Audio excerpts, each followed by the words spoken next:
My name's Jazz and I am a Brisbane writer and author, and I've done a lot of work over the years on a lot of sort of important social issues. Usually I work around domestic violence and child abuse and human trafficking and those sorts of issues. So I've always been very interested in really important social issues that need to be tackled and things that maybe have a taboo around them and might be a little bit difficult to speak about. As Jazz said, I'm an ex-paramedic in the UK. I'm ex-paratrooper on British military, it doesn't matter what. I've been to a couple of war zones and I was an aid worker in Bosnia for nearly 4 years. 8 months spent besieged in Sarajevo. Did some pretty ugly shit happen there. When I came back, I experienced post-traumatic stress. And what I haven't said there is suffered. I said experienced. And I said post-traumatic stress. I don't say disorder. And there's reasons for that. And I was reading some articles at the time about how suicide rates and mental health were really skyrocketing in Australia.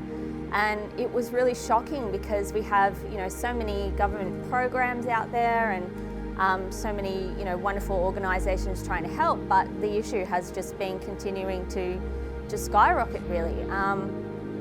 And I know that a lot of that is to do with the fact that, number one, for people who are in rural regional communities, sometimes they don't have as many resources or support networks available to them as bigger cities. And then when you couple that with the shame and stigma that often surrounds mental health, it makes it even harder for people to reach out. One of the things with post-traumatic stress is if you have post-traumatic stress, the person you live with can contract post-traumatic stress, okay, which isn't a very nice thing. So I try and talk to people, if you don't want to sort yourself out for your partner. But it is also a very personal issue for me as well, because I suffered from depression from the age of 10 through to my late 20s. And a lot of that was to do with the fact that I grew up with a very emotionally and abusive father who was sometimes physically abusive towards my mum as well. So as a 10-year-old, when you're in a small town, you don't really know what this thing is that's going on in your home. I felt that it wasn't right what was happening, but I didn't know that there was a name for it. I didn't know what domestic violence was or family violence was, and so I lived with this very heavy burden and secret, and I went to school every day and I tried to put a lot of pressure on myself to do well. And as my friend Mitch that I went to school with could say, I didn't really share about what I was going through at home. I just kept it to myself. And it was hard enough, keeping that secret, but then going home and having a father who was, very mentally unstable, and I never knew what was going to tip him, over the edge. So for me and my mum and my brother, we were always walking on eggshells. And it was, really difficult to deal with as a teenager.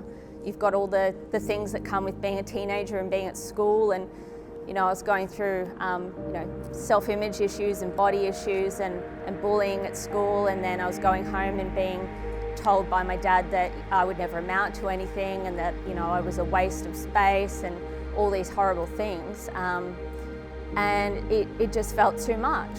And there were many times when I was younger where I just felt that the world would be better off without me. So my story in Jazz's book is just about my experience, how post-traumatic stress looked for me. And it was pretty ugly. I came back from Bosnia and my brain just frazzled, my nervous system was shot to pieces. And I got very, very depressed and all the comorbid conditions, anxiety, to the point where I was lying in my bedroom planning how to end it all, really. And I think everyone here, I would wager everyone here, knows somebody or has been affected by suicide. We can take that as a given, right? So I lived with all of this, and it really ate away with me, and I had obviously no self-esteem. I had a lot of self-hatred for myself. I didn't know what a healthy relationship was. And then when I was 18, my dad actually committed suicide. So that was a whole other level of trauma as well. And obviously I felt a lot of guilt because you know, we had such a difficult relationship, and when you have a parent or a family member who's quite abusive, obviously, you know, as a child, I sort of just wished that he would go away and that my mum and my brother and I could just be, you know, free of that violence. And so when he was gone, then I felt all of this guilt about that. That if we experience trauma and it smashes our self-esteem, it doesn't matter how, it really doesn't, we tend to attract the wrong people for the rest of our lives, okay? There's a beautiful book written called Love Yourself Like Your Life Depends on It. It's only a short book. I have it on my phone as audio book. I've probably listened to it 160 times, okay? Because we don't like ourselves. So we attract the wrong people, and we attract abusive relationships. Or we might be that other side who is the abusive relationship. Until we learn to love ourselves. When we learn to love ourselves, we'll attract the right people.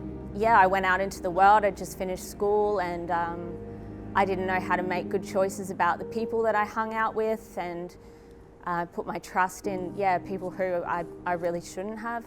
And there were all these things going on inside me, and I'd always thought that if my dad wasn't in the picture, I would just, my depression would go away and I'd just be happy and live an amazing life, but I didn't realise there was so much that I still had to work through. And it really took me probably until I was getting into my later 20s before I really began to love the person who I am and accept who I am and find out the things that make me feel really passionate about life and all those sorts of things. So yeah, I certainly know how it feels to feel hopeless and feel like there's nothing better out there. But that made me go to counsellors, and as Jazz said, we can go to the wrong counsellors. But if you go to the wrong mechanic and they don't fix your car, do you go back to that mechanic? You go and find another one, and it's as simple as that. Because there's good ones and there's bad ones. And it took me a long time to, work through those issues. And, you know, I'll say it without any qualms that I did seek professional help, and it took me a while to find someone that I really connected with. There was one of the first counsellors I went to was just hopeless. She never took any notes down in the first session. So the next time I went back, she was like, okay, like, why are you here today? And what's your name? And tell me a story. And I recounted like all the trauma again to her, and she was like, oh, okay. And I saw that she still hadn't taken any notes down. So I was like, I'm not going back a third time. But I did find someone later on who, you know, was the perfect, you know, sort of professional to help me, and they really helped me to get to the bottom of a lot of, you know, the issues that I had, and that wasn't until maybe 2 years ago. So it took me until I was maybe 30, 31, and some of the issues came back up that I thought I had dealt with, and I realised that I actually had to find somebody who could help me to just lay them to rest. And in ruining those relationships, I realised I was the common denominator. For years, I was quite macho, military people, quite ego. And I refused to understand that it was my problem. So eventually I went to the right counsellor, American guy, who diagnosed me with ADHD. I'd never even heard of it. Makes sense, all the things I did in my life, running around war zones, paramedic, military. He didn't put the cart before the horse. He found out why I did these things. And then we looked at the fact that I'd been to these places, seen a lot of ugliness, which isn't the cause of it, I don't believe. And we traced it back to my childhood and bullying in my childhood. So that's where my post-traumatic stress really came from. Okay, but it manifested after Bosnia because my nervous system was shot to pieces. And one of the things I like to stress more than anything is the fact that I don't believe it's a psychological condition. I believe it's a physiological condition. All right, and I really find that very important. So I'm very grateful to be joined today by one of the 10 people that have put their stories into this book. One of the 10 people I interviewed is a Cairns local by the name of Graham Bint. Graham is actually a local wedding photographer, but in another lifetime he was actually he's actually an ex-British paratrooper and paramedic, and he worked, as an NGO aid worker. So obviously he's been through some stuff. And Graham presently works in mental health and is also qualified now as a crisis counsellor. So I'd love to just welcome Graham to share some of his story with you, and please enjoy. Thanks, How relevant is Jazz's book? Just yesterday I had a friend come around to pick up a car that I sold him over a year ago. It's been sat outside my house and the council came around to tell me to move it. So he came round, bastards. So he came round, mind you, I got my $200, so that's good. It wasn't a very good car. He came round and I'm sat there talking to him in the car trying to get it started. And I said to him, so how's the job going?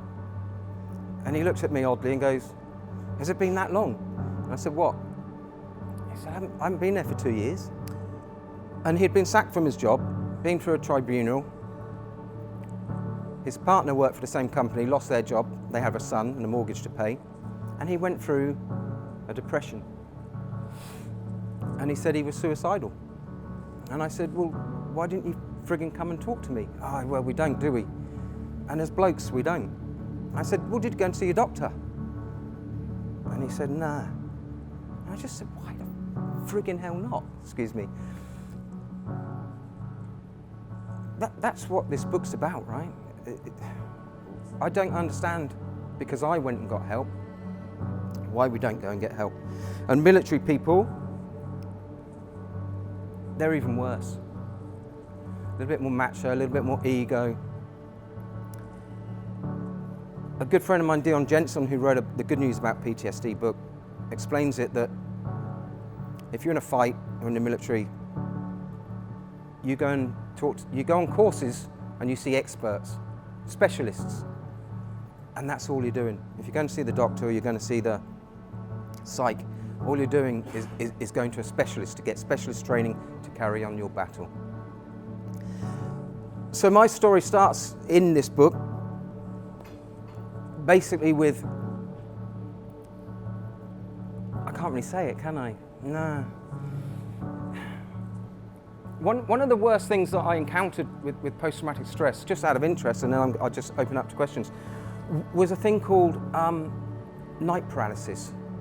And it's freaky. If anyone's experienced night paralysis, it is the freakiest shit ever. So I've already got night terrors and that's a piece of piss, right? And dealt with that. And I wake up one morning, I don't wake up one morning, I don't know what happened. But I woke up and I couldn't move at all. I was paralyzed. And I didn't even know I had PTSD or PTS. And I was scared shitless.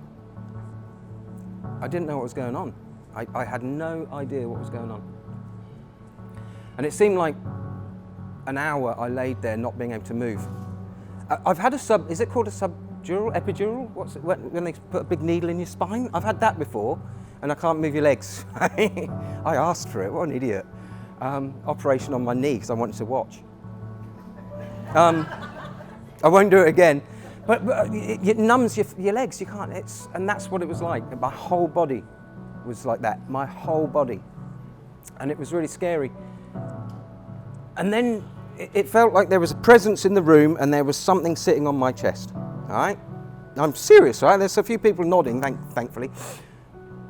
And then this presence, or this whatever it was, lifted me around the room. And it was scary. And this happened night after night after night. I didn't want to go to sleep. Self-medication. 3 years later, when I became paramedic, I found out this was sleep paralysis. That's all it was. But I didn't have a name for it, I didn't know. And I thought it was something in the supernatural, which was a bit weird for me because I don't believe in that world. And I actually went and talked to somebody about it, a friend, but I was talking to the wrong person because he didn't know what it was. He thought I was mad. And I had to stop that conversation because I could see the discomfort in him, right? So if I'd gone to a psychiatrist or a psychologist or a therapist or my doctor, they would have been able to tell me that's sleep paralysis. It's a condition of post-traumatic stress. And it would all make sense. So I didn't waste, but I spent 10 years, 15 years overcoming post-traumatic stress. And I think I'm pretty free of it now. A bit free of it now. But I wish I'd known these things, and I wish, that I could have expedited that time. And this is why I want to contact and talk to other people about that and help them get through it quicker. There's something, I do some videos, and I have a group on Facebook called PTSD is Not a Disorder. Please join it. And I put a lot of resources on there. And in one of my videos, I explain this, which will hopefully make sense. A friend of mine, once I was at a dinner party, and a friend of mine showed me a magic trick. I'd had a couple of glasses of wine. And he had a handkerchief, and he did this, and he made me blow it, and he did that, and it had gone, it disappeared. And it really was a good trick. Blew me away. If anyone knows how to do it, it's really simple. And I hounded him for months and months and months and months to tell me how to do the trick. And he wouldn't, but eventually he did, because I'm a persistent bugger. And when he told me, it was rubbish, right? All the magic had gone out of that trick, and it was just an illusion. And I use that analogy because I believe it's the same with post-traumatic stress, and I think depression and anxiety may be a little bit similar. Once we know how the brain works, or the three brains that we have work, all the magic's gone out of post-traumatic stress. And there's a whole heap of different issues that younger veterans face that previous cohorts of veterans never faced. One is we've been on board now for 15 years. And some of these younger veterans have done 5 tours, unheard of previously. And there's some real significant PTS issues in regarding that for family, personally, and also societally. There's a whole heap of homelessness among our younger veterans. My passion is to stop veterans or anyone experiencing post-traumatic stress killing themselves, topping themselves, hanging themselves, ending it, I don't care what you call it, completing suicide. I'm not PC. I'm bilingual, I speak Squaddy, or military language, and I speak the official language. So the question is, why does post-traumatic stress seem more prevalent in military than, say, civilian? I hate using that word, I'm sorry. Normal people. And suicide, right? So the generic answer there, why does it affect some people, not others? And one of the answers is it may be genetic. There's a gene that some people have, K something or other, I forget. If you have that gene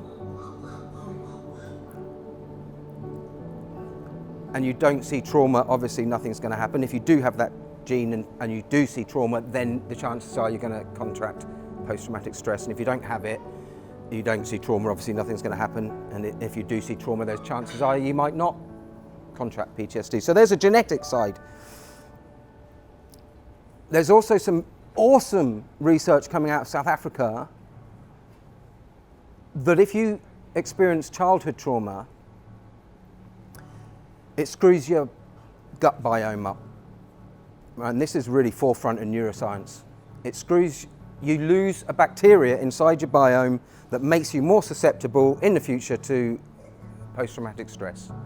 And that's awesome, awesome research coming out. So I'm sort of get alerts from that place in the university in South Africa about that.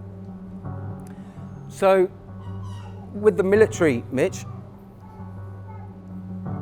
I believe several things, several factors. One is A lot of the military people come from broken homes. We join the military because we're looking for a family that we didn't have. And the military gives us that family. Bikie gangs are the same thing. So we are predisposed to post-traumatic stress. I stigmatised a good friend of mine because he's Scottish, I'm talking to, and he's now dealing with post-traumatic stress back in Scotland. And I basically just said, I'm going to throw it out there, Jock, funnily enough. You grew up in Glasgow, you probably grew up in a scheme, which is a housing estate. I said, I'm just going to take a wild stab at this. I bet you grew up with an alcoholic father and probably saw some horrible shit, probably treated your mum badly. He said, bingo, you've hit it on the head. I've never told anybody. Gordon Ramsay, exactly the same. All right? So we often come from broken homes. So we have a predisposition to PTSD. The next stage of that, even if you didn't, is that the military train you in a certain way. They take away your flight response from your fight-flight response. I know there's others in there, but let's just stick with fight-flight. You're no good to the military if you run away. So they take that out of you. And they don't put it back into you when you leave the military. All right? So you have this, just anything, fight. And that's not good. The Vietnam Veterans Association here in Australia did a video, Nick Fothergill, called You're Not in the Forces Now, and he explains all that, and it's absolutely fantastic. And I got my partner to watch it so she could understand what the military did to me, and literally how they conditioned me. And there is one more principle about the suicide. Men complete suicide a lot better than females, we all know that. Military people carry out suicide a lot better than everybody. Right? We're trained to do it in a way, so that's really sad. If you are in a relationship, and Christ, let's hope you are, because you have support. I think the key to it is to talk to each other, because we become very insular, Jazz said, and we become very good actors. I don't know whether depression, anxiety, or the post-traumatic stress, I became agoraphobic, is that the right word? Didn't want to go out, I didn't want to answer the phone, didn't want, weird stuff. But when somebody forces and knocks on your door and comes through the door, you suddenly become a very good actor, right? Yeah, no, I'm fine, hunky-dory, yeah, great. Yeah, I'll see you down the pub later. No, I won't. So yeah, with your partner, you have to be able to communicate to them. Christ, and if you can't, who can you communicate to? And what I recommend when I talk to people is that if you're a partner of somebody, you join a support group, because you have to know that, because you're going to find that you're walking on eggshells. Every one of my partners use that phrase to me. All right, I'm only small, but when I go off, I go off. And a few years back, it can get pretty ugly. I am ex-military. I did train and grow through the training through violence and aggression. I have seen some horrible things. The world does make me angry. I don't particularly like people. Sorry. I'm working on that though. And I used to get really, really, really, really angry. And hair trigger, short fuse, anything. You can't rationalise. You couldn't rationalise with me, right? So they're walking on eggshells. My partner now is from Zimbabwe. You can't begin to empathise with the shit she's seen and the shit she's been through. I can to a degree, but as an aid worker, I would never work in Africa. That shit's tribal. Bosnia, I don't know, it's just as mad, but you believe that there's a bit of rational, the culture's similar, it's Europe, it's meant to be Europe. So yeah, it has to be a team. You have to be, that person has to be your rock.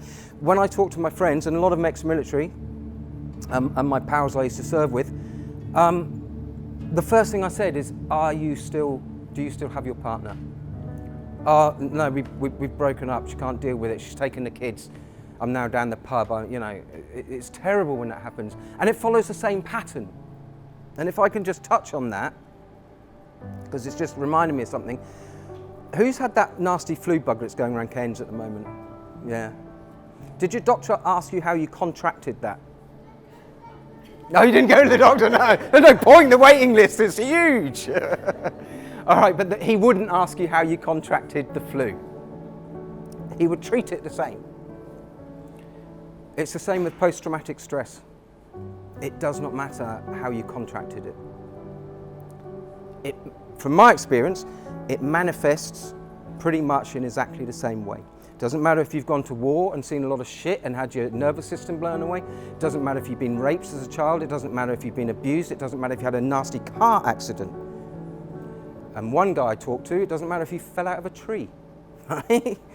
And he laughs at it, so that's good. It manifests in the same way. And what that tells me is that means it's a physiological condition. It has to be a physiological condition. And there's two sources I go to. One is Professor Gordon Turnbull in the UK, who's a world authority on PTSD. He counselled Terry Waite and John McCarthy back in the 80s, would I be right? 80s? And Bessel van der Kolk, would that be his name, Craig? Bessel van der Kolk, the Dutch guy who wrote a book called The Body Keeps the Score.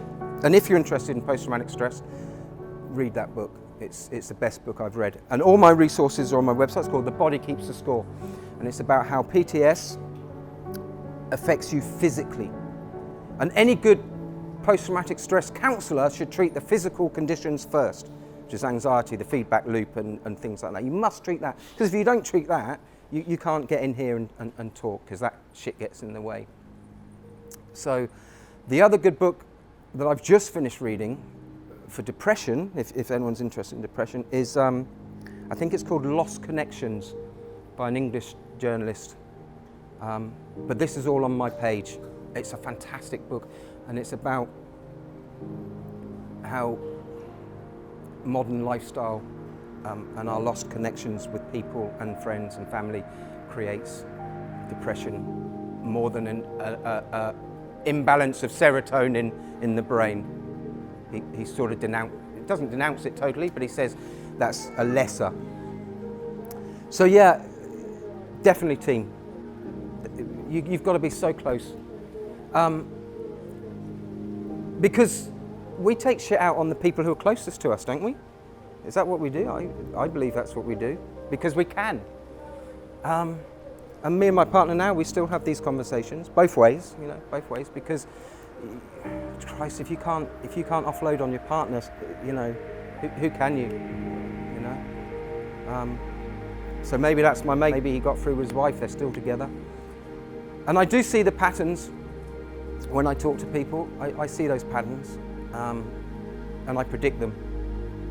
Self-medication, rowing with your family or partner, splitting up with your family or partner. They can't take it anymore. Now you're on your own. And where do you stop? Do you wait till you get to rock bottom before you build yourself up? Yeah. Does that answer your question? Awesome. No, thank you. I like to deal with the complexities and the difficult bits. And with military and paramedics, there are some very, very, very complex issues. I like to be there where the normal psychs and people may not actually know how to delve into that. There's the Vietnam principle, getting spat at, fighting dirty wars, whatever you want to call it. There's many complex issues and complex PTSD as well. Yeah, okay, so I got bullied for 5-6 years of my life. How does that affect me? One of my ways to help people with post-traumatic stress, and it's on my video, is to not be ashamed of it, but to wear it like a badge of honour. There's a complexity here, and I know you're onto it already, right?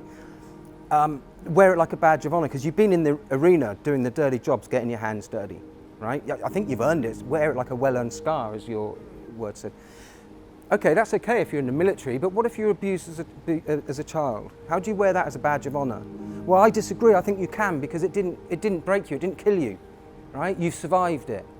If you disagree, please, because I want to hear it, right? But, my partner's been through a lot. She's survived. I'm so much respect for her, for not letting it break her.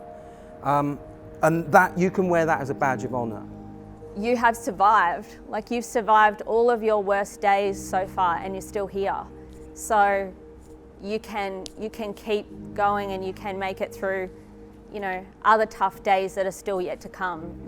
You've survived, and it's just about understanding that we have the power to break the shame and the stigma and the guilt that all of these things hold over us and our family members, but we're never going to do that if we hold on to everything and keep it on our chest and think, I don't want to burden anyone and I'm just gonna, live with this myself. While I was working with Lifeline on crisis counselling, I spoke to so many people who had undiagnosed post-traumatic stress. And I traced it back. People have been to counsellors, people have been to psychiatrists, still completely unaware that their root cause is PTSD. Might just wrap up the questions there, but like I said, please do come and have a chat to us, afterwards, or if you want to go meet Graham downstairs now and keep chatting, or if you want to have a chat. Also, Richard from Headspace is here. Richard, if you want to say. I just wanted to say to you as an author, like